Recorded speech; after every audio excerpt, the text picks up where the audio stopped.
panjenengan iki lho kok aneh pangantikane. Kawujudan kula namung ngaten. Kula menika tiyang dusun. Kula menika tiyang ingkang boten gadah menapa-menapa. Kawujudan namung ngaten lho kok panjenengan ngendika pindhane widodari niku rak jeneng kelangkungan nanging panjenengan ngalembono. Kabeh mau ora kebacut niku ngalembono kelawan kuwi. Injih. Mergo nganggo dasar kang manut kasunyatan kang tumibone syarat ing badan. Wiwit saka ing pucuking rambut nganti pucuking jembolan sikil babar pisan ora ana kang kacicir babar pisan. Matur nuwun sanget sedaya pangalembono panjenengan. Ndamel bombong ing ati kula sedulur Joko Darma. Setyawati. Inci dawuh. Aku sing lega kowe sing lega. Kabeh pangalembonoku cetane aku tresno kelawan kowe Setyo. Tresno. Tresno ingkang kados pundi? Gelem Setyawati tak pundhut minangka dadi bojomu. Ah, mboten. Emah kula wedi. Kenapa nampik lho? Kula wedi ndi bojo. Wedi. Inci. Kamangka wis wajibe menungso kuwi yen ing mengkone kudu duweni bojo. Pancen lanang lan wadon niku pun jodhone. Ning kandhane tiyang katah niku jare yen duwe bojo niku lara. Mula kula wedi. Pancen yen sepisanan kuwi lara. Nanging yen wis suwe ora bakal ngrasa lara. Larane niku manggon teng pundi to? Larane kuwi dumunung ing ati yen lagi pati. Nanging uga ngrasake seneng ana ing ati yen lagi padha seneng. Oh niku. Oh, dados bangsamu larane ning ngaten. Larane niku jare yen maune niku mboten nyawisi apa-apa kalih bojo paminuju dahar, nyawisi daharan. Yen nuju garwane niku sare, kudune mijeti. Lah yen wanci napa niku adus nyepaki ageman. Mboten niku larane. ora.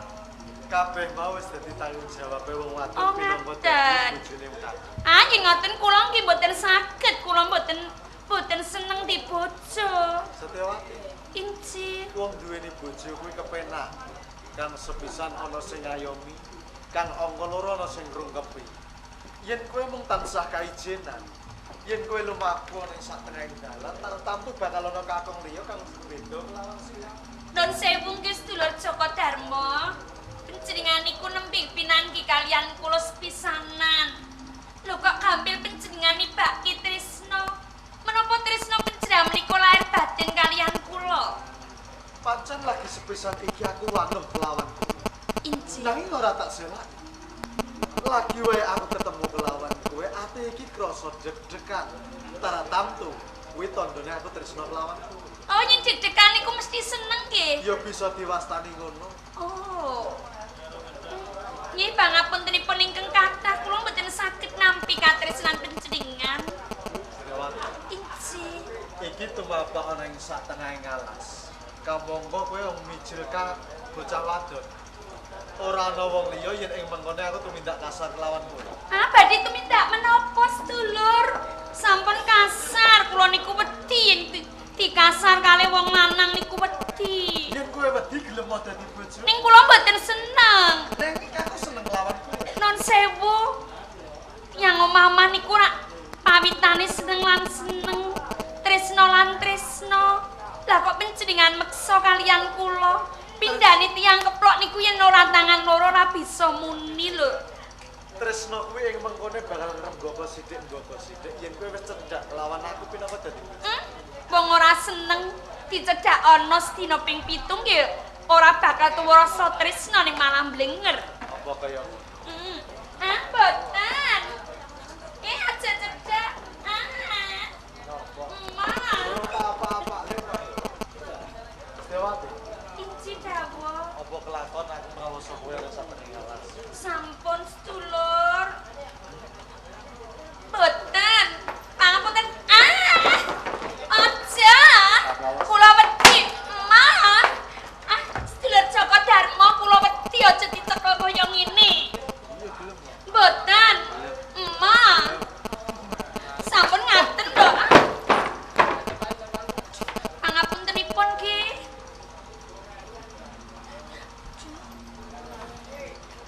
yen kowe sansaya ora gelem kelawan aku sansaya ngoyak kelawan. Ana ing ngendi wae papan dunungmu aku bakal bujung kelawan kowe sendiri. Mboten. Pangapuntenipun. Aduh kaya ngopo aku bakal cedhak kelawan kowe. Nanging kula mboten saged ngimbangi tresna panjenengan sedulur Joko Darma. Yen ora gelem bakal tak peksa mergo aku bakal tresno kelawan. Mboten. Kula mboten saged. Pangapuntenipun ingkang kathah monggo. Monggo klaturi sumingkir panjenengan. Mboten. Tulung.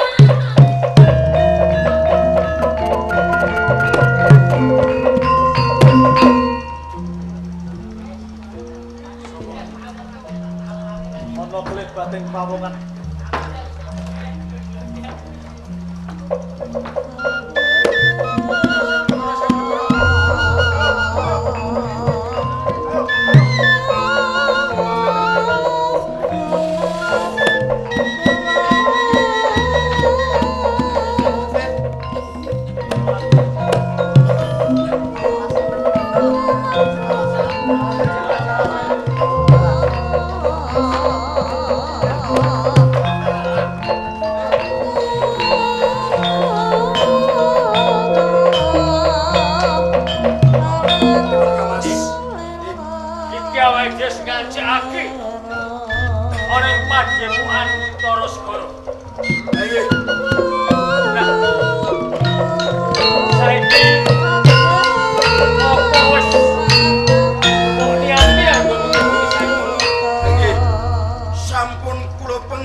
Amargi menapa pisan kula sanget nggadahi garwa Endang Setyawati ingkang kaping kalih kula pengin ater jiwa raga kula ingkang kaping pungkasan kula menika pengin sanget njajal madrim ingkang ndamel Giripati Boyo Kang Mas. Ya iki kang ndadekake nguning penggalih. Lah kadange sing jeneng Endang Setyawati yen bakal dilamar dening liya. Kuwi kudu ndadak nganggo pitukon nyempal bongkuan tengen. Nggih. Nah iki kaya jeneng madrim. Kaya ora ana wong lanang. Jane kongas lan sumbat.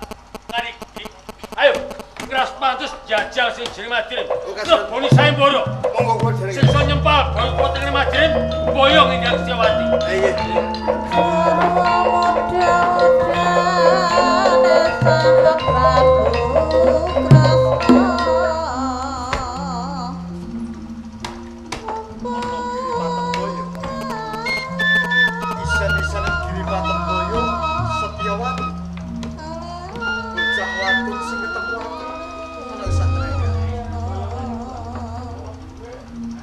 Yen ngono aku bakal leboni Giripati Boyo ning mati.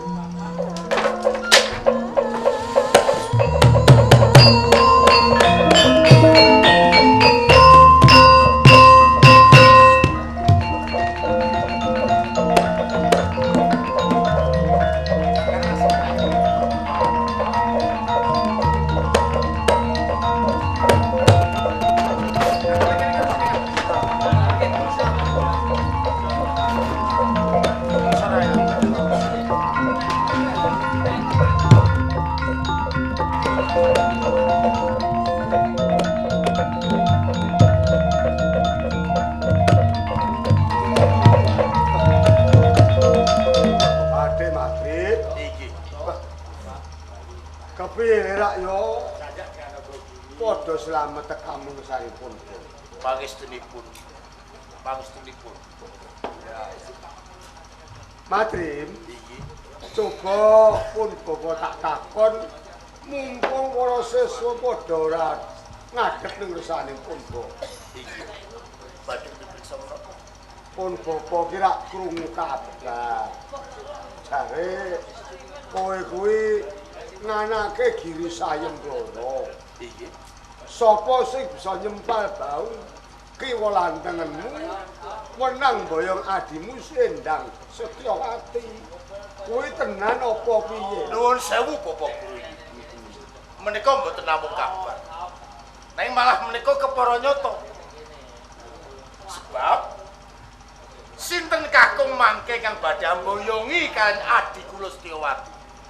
Kakung kala wau ingkang kedah gadhahi kasekten lan saged ngayomi kalian adik kula Setyawati. Menika pengaji-ngajinipun manah kula. Menapa menika dipun lebataken? Ya ana lupute ana benere. Lepatipun mapan. Benere yen entuk jejaka lan priya cocok karo pangidam-idaming atimu. Iki Ora benere ngene. Sepisan kowe siswaku ya anakku. Aja-aja winaca dene wong akeh, kowe dianggep songar. Dupeh anake Resi Manik Suta saengga tembungmu kaya ngono. Kaping pindhone. Langka lampun ana sing bakal ngalahke kowe. Mergo tak welek ngelmu apa wae tumrap kowe. Lah yen kelakon ora ana sing ngalahke kowe. Ora teges ana tetembungan singgang merkata, ora ana sing ngeneni kang tegese anakmu dadi prawan kasar. boten. Boten, Bapak. Kok iso mboten? Mugi-mugi mekemawon adik kula mangke pikantuk jodoh ingkang langkung unggul ketimbang kula. Kanthi dasar apa kok kowe mung kandha boten? Yen pangucap boten gampang, ning kasunyatane piye coba? Jagat menika lak boten rupa. Iya. Tebanipun kakung ingkang sedhi menika ugi kathah. Mbok menawi pesanipun Bapak Guru ingkang mapan wonten Untar Segara kemawon. Nek wonten mriko-mriko sinten ngertos wonten kakung sanes ingkang langkung sedhi ketimbang kula. Iki. Oh nggih, lelandesan kaya ngono. Iki. Ya, yen ngono. Nuwun sewu menika mboten ateges kula menika ngiyas kalih peparingipun Bapak Guru. Ulang rek saking kersanipun Bapak Guru. Babar pisan mboten. Iya. Yen bae kowe ndi duwe dasar kang kaya ngono. Aku mung kari kayu biyen.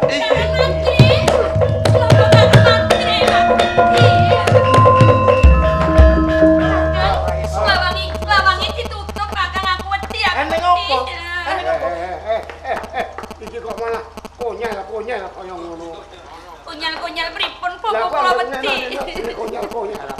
Wah, bocah kok kaya ngono. Lah mboten nembe menika kemawon panjenengan pirsa. Iya. Adik kula Setyawati. Ning gedeng kuwi sing kaji ngalem karo kowe kuwi lho. Senengane kok ngono. Kalih sedulure dhewe rak mboten napa-napa ta bapak. Ora apa ya ora dadak nganggo cara ngono kuwi aneng apa matur. Kula niku wedi bapak kula ndredeg. Ndredeg. Kula wau kula rak wonten sendang ta bapak. Iya. Kula niku kepanggi piyayi kakung. Dedeg piyateki gagah piteksa. Lah kakang Sik gagah piteksa piye sing karo lah yo gagah piteksa. karo aku gagah ngendi? Karo sampean. Wah, gagah sampean. Wah, mesti. Ning akeh kono. Hah, kok ya ngono lho. Bagus sih. Bagus sih. Bagus sampean Oh, kakang. Matur nuwun. Ning akeh kono kakang Matri. Alah. Dikapakne kowe. Aku dijiwit. Tanganku diremet-remet kakang. Oh, jalanan kuwi. Heeh. Ora kok wales. Ya tak males. Yun. Tanganku diremet-remet. Mau tak males tak remet-remet kakang. Ora mung tangan tok kakang Matri. Pipiku kakang. Dikapakne bebek. Pipiku diowot-owot ngene. Pipimu kuwi. Heeh. Kowe yo meneng wae. Aku ya ora meneng, aku ya males. Kok wales? Tak males tak owot-owot ngene kakang. Mangsamu. Bocah ngendi sik koyak kowe apa? Ora mung pipi. Bokongku. Alah iya. Nuwun sewu Bapak. Bokong ngarep apa? Bokongmu dikapakne. Bokongku dilus-lus. Bokongmu. Heeh. Mau yo tak males. Tak males tak lus-lus kakang. Mati aku. Yes. Mati piye to sampean? Lho yen kowe dilus-lusne aku krungu kabar wis lara atiku kok banjur kok malah males. Kok lus-lus ngono? Lah iya ngono. Bocah yo meneng wae. Meneng. Aduh, mati aku. Ora perlu kobong. Pripun? Adimu ya ngono watake. Lah kene jenenge bocah lanang sing wani kurang ajaran kali aku. Suarane sing koyo. Iki wae. Oh iya. Sik kakang. Kowe sing ngowot adikku ya. Matre. Dawuh. Wah. Lho niki tiyangipun. Ora kakang. Nggih gondros pira kowe? Nun sewu. Aja kesusu nesu Pimpin adik kula Oh, diawet-awet. aja. Bokoke adik kula dilus-elus. Iya. Ya. Neng ndak ya ditonton. Iki tenan apa dudu susu? Dudu sing kuwi dudu kuwi Ki, Kakang. yen kowe ngajak dodolanan aja mung karo adikku. Ki kangane. Tamu ra diajeni malah merapat. Tamu ngowet-ngowet sing di omah diajeni. Nun sewu Bapak. Mereka sinten. Menika anak kula pun badhe mak. Menapa gadah gerah salah tonen ya Bapak? Piye? Kowe ngarani aku edan lho apa? Heh? Lho, lah aku ki tamu kok malah biayaan. Kudune tamu ki diajeni. Aku nampa pradule adikku jare diawet-awet bocah lanang. Yen pipi ora apa-apa. Ora apa-apa. Tangan ora apa-apa karo meti. Lho barang bokonge adikku. Kakang. Apa? Loro. lagi iki jare. Dudu kuwi Kakang Matrim. Apa? Dudu sing kuwi. Ye. Dudu kuwi tenan. Dudu. Pangapunten nggih Den. Oh, salah alamat. Bocah dikandani kok. Ya, ora apa-apa. Napa sanes panjenengan? Ora aku. Oh. Iya, Meh kaya ana Aja lamban-lamban. kesusu sampean. Tinggal oman iki. Ya yen ngono iki sinan apa ora kowe? Iki. Kuwi kelajuk wani ning kurang deduga. Iki. Wah, sembrono. Ayo lunga. Ah, pinarak. Nggih. Ibu pangapunten panjen watak anak kok nggih ngaten menika. Piye? Nuwun sewu, Sang Pandoro. Benaripun yanus sinten wingking saking negariku. Menawi Sidya Mastani kula Prabang Juring. Iya. Adipati ki saking Jurang Jugruk. Wah. Jurang wis jugruk. Sewu. Kabupaten mon pun damel miris. Ha iya. Iki Jurang Jugruk. Jurang jugruk. Jenenge nggih gawe miris. Apa? Kelabang. Napa Truren? Prabang Juring. Oh, Prabang iki kulino ngentup. nggih. Wanita sing dijak aku mesti tantup. Yen ngoten kula salah rungon. Krungu kula niku kelabang celurit. Ngoten. Prabang Juring. Oh, kelabang juring. Penyan sinten? Oh, kula Jat Miko. Wah, gitu. Adipati saking Pangkara. Pahang Pamalayu. Panggara iki. Pahang Pamalayu. Nom-noman Jat Miko, anake Prawata. Sang Adipati Prabang Iya. lan Sang Adipati Jatmiko. Rawuh dhateng Untara Segara menapa namung kampir napa wonten kawigatosan. Saderengipun paring miterak. Menapa leres ing padepokan Untara Segara wonten sayembara. Sinten ki saged nyempal boki wulantengenipun ingkang namipun Putut Madrim. Menika ingkang boyong Endang Setyawati. Iya, mboten sisih. Leres bener ora kleru. Panjen ning dede kula ning ngapuntenaken. Ing anak kula piyambak pun Batik Madrim Menika namanya. Lah, ya. Sendang Setyawati nggih menika. Wah, tukon niki. Loro niki. Bukan pripun? Tegese tak tuku. Nggih, Nggih menika. estunipun ndadosaken nguning manah kula. Nggih. Menawi wonten wanita ingkang dipun kersakaken dening kakung menika gadhe panyuwun apa digaweke omah susun 7 napa Mas Picis Raja Brana lho pitukon kok kudu nyempal bokotene rak mawi pangorbanan. Nuwun sewu, Bapak. Piye? Kula tak rembukan kalih bupati niku entuk napa mboten? Ya entuk nang aja suga. Mboten. Sing suba sika. Ayo matur. Kula niku mun trima manggon teng omah kaya ngeten iki. Kula niku mboten blereng kalih omah sing susun pinten wau? Sison 7. Susun 7. Iya. Kula nggih mboten gumun. Sebab kula turu teng pojokan kula mboten ngerti yen pun turu kula manggon teng omah susun 7 nggih mboten ngerti. Mboten. Lah karepmu kok dadak aku kudu nyempal boyku wonten karepmu piye? Apa kok wis bosen urip? Mboten.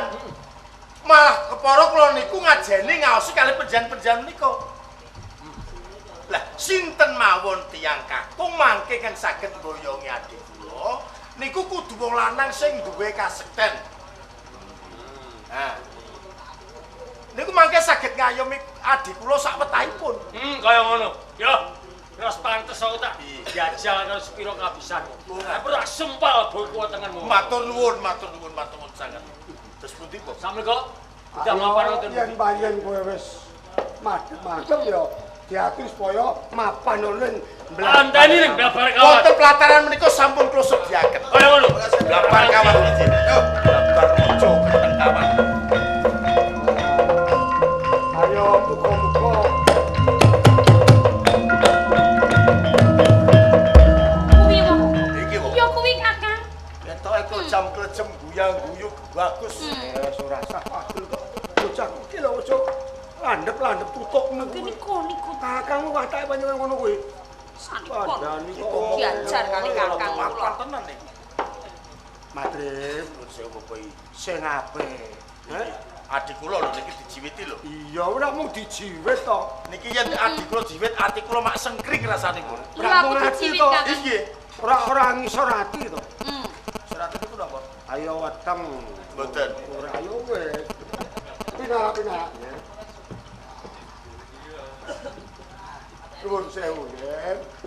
Biar niku prayagung saking pundi bagus keng tanpa cacat. Kula Joko Joko Darmo. Saking pundi nggih? tiyang klien kabut. Iya omong Joko. Iki napa kok tutukmu kok mati napa? Bagus. Ah, ngono kuwi. Oh, bocah. Lah tutuk umat-umat ngeten kok pripun? Ayo tutuk ngendi? Tutuke niki. Lah, Lah lajeng tutuk pundi? Tok niku nggih niki to Dhuwur bapak apa ngisor ngono lho. Niki mboten metrima tutuke mawon. Apane? Mripaten niku melek merem sisih. Merem sisih, mlipen kok kan. Oh, ngeten niki cobi. Ayo aja diladeni.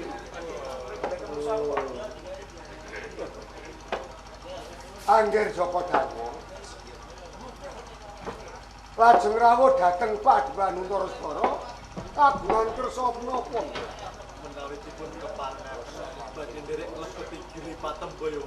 Oh, klebeti Patembo. Adrip, iki uga bakal melu ngleboni Giri Patembayan. Ngaten. Coba nepungake. Pun tepangaken kula putut patri. Sampun ngertos saibaranipun. Menika sedaya para bupati-bupati sampun sami ngantos wonten pelataran.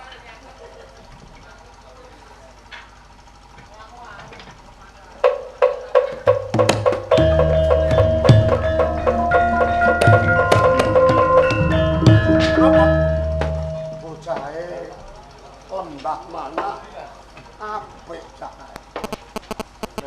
Lagi ana moni priya bagus soba sitari genah.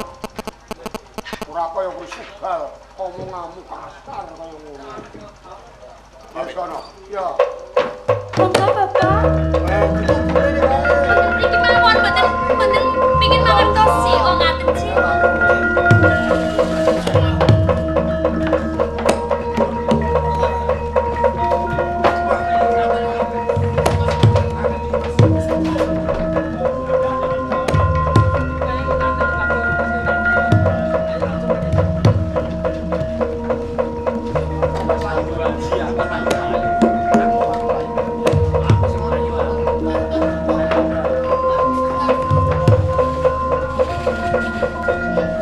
Menika wonten papan ingkang sampun kula sediakaken. Papan kangge adun-adun mugi-mugi kemawon. Jangan kagungan kasekten ingkang linangkung. Yang kuat namanya pusaka. Monggo. Nyai Jalak Ijo. mati. Woi. Ya!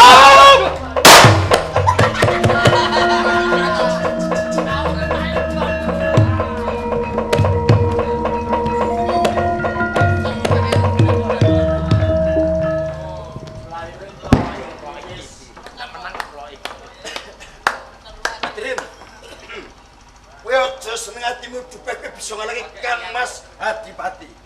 Mergo kowe durung tanding karo aku. Amin, kok. Ayo lu, monggo. Ayo.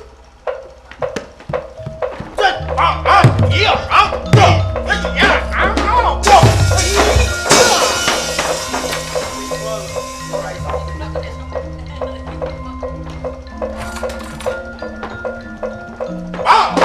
Iya.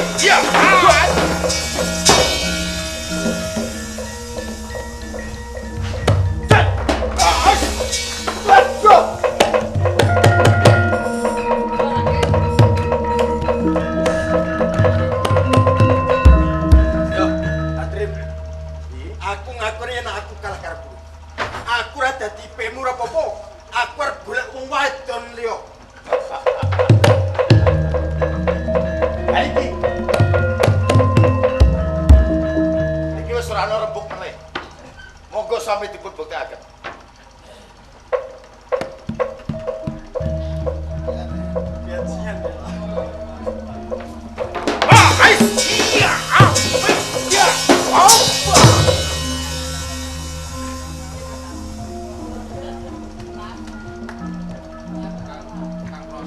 Iki rasane sikut.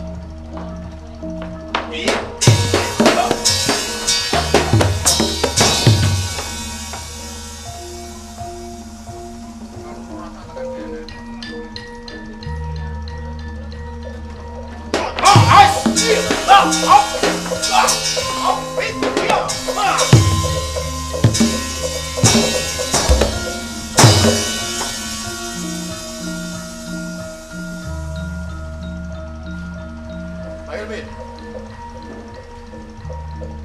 Nembe sepisan menika.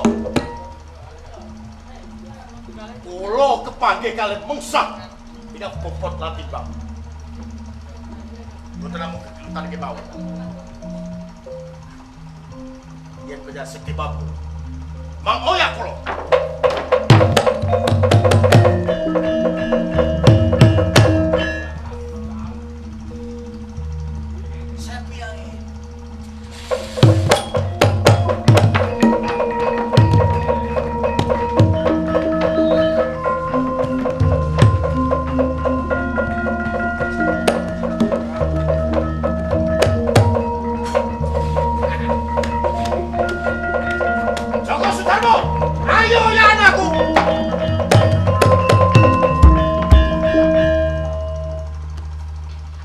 sampun buju dateng sampean. Apa sampean pun apal dalan mriki napa pripun? Durung. Aku durung ngerti papan panggonan. Lah kok sepiye sampe to mriki? Ya ora ngerti kasunyatane aku wis bujung kelawan Playu. Nggih. Dulur. Putut Madrim ngaku kalah kali sampean. Kalah karo sampean.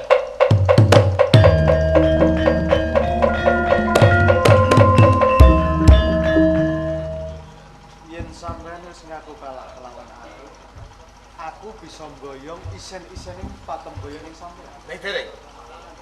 Dereng. Tasih kirang setunggal. Saking mriki disik-disikan ketemu Bopo Ajan.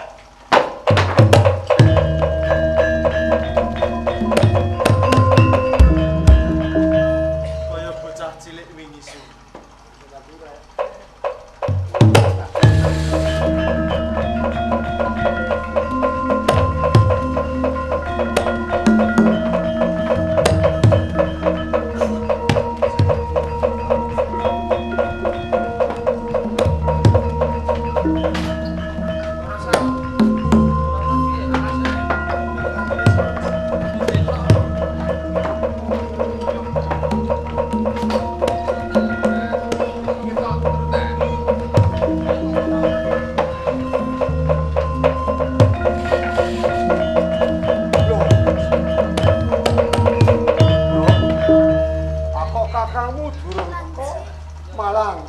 Joko Darmo wis. Lah mila menika ten pundi Kakang Madrin si Bopo? Nuwun sewu. Kok pian sawu ngruwi lajeng anak kula Madrin dateng pundi nggih? Menapa dereng dumugi wonten ing sopen cilik? Loh, dereng menika. Das pundi kok malah bingung aku.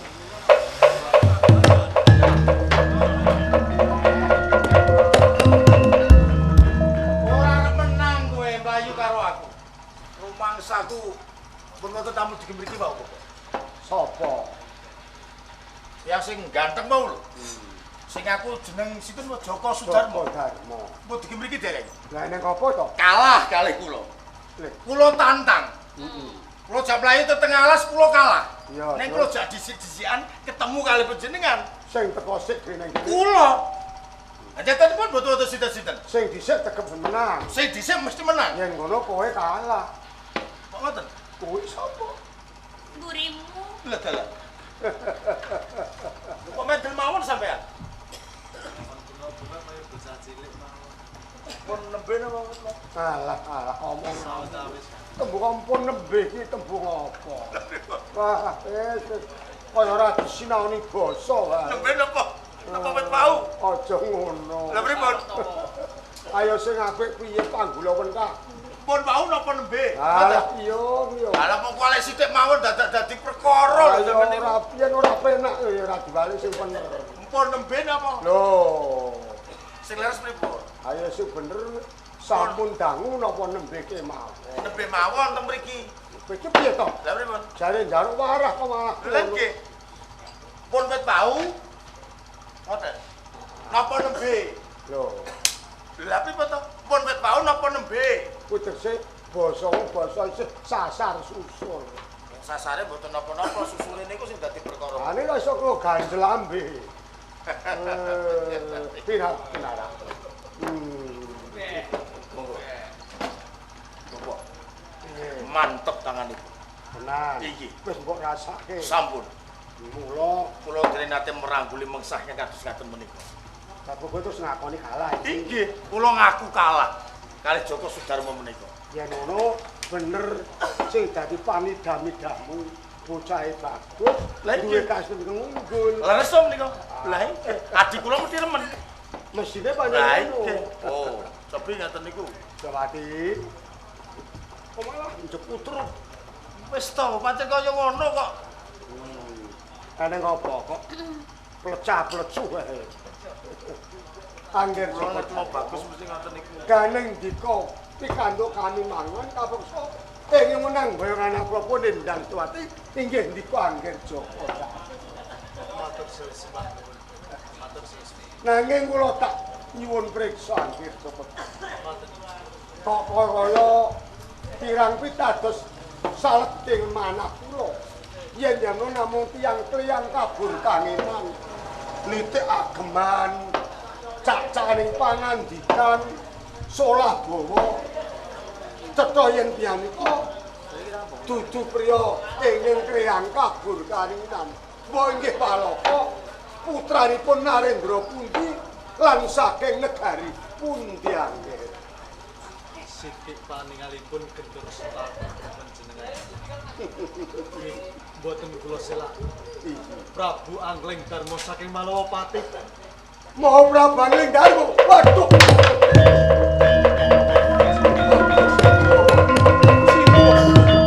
Dosana kowe kula tampi.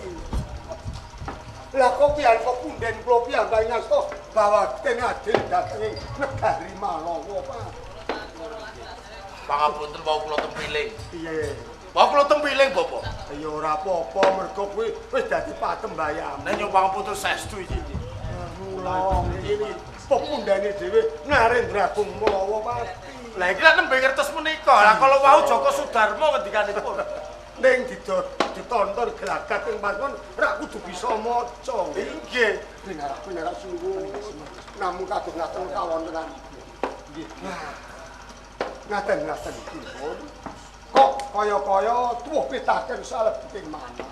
Ngaten iki. Yen Narendra Agung saking Malawapati teka tindak namung kaijenan mboten dipun dherekaken para kawula dasih menika mengku kersa ing kados pundi lan menapa ing Gunupadi.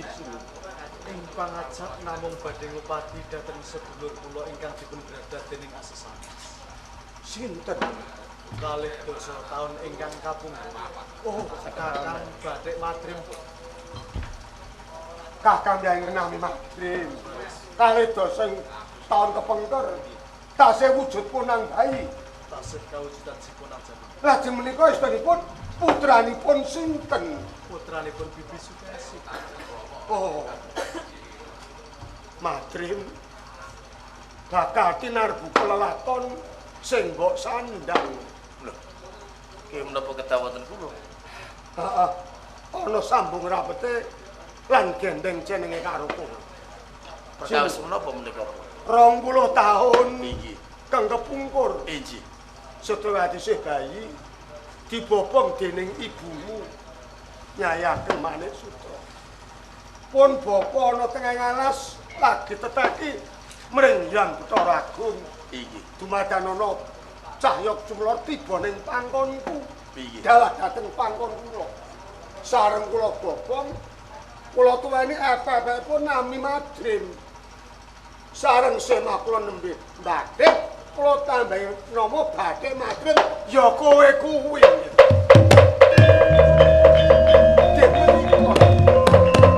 Lajeng menika Restu sampeyan ingkang nopati Kakang Mati. Inggih, leres Bapak. menapa leres menika? Tibaning mangsa kala tinumubab becik Ngoten iki. Iki. Lajeng ngendani ati kula dan Setiawati. ya tetep kudu diboyong cunduk karo patembayan. Nuwun sewu.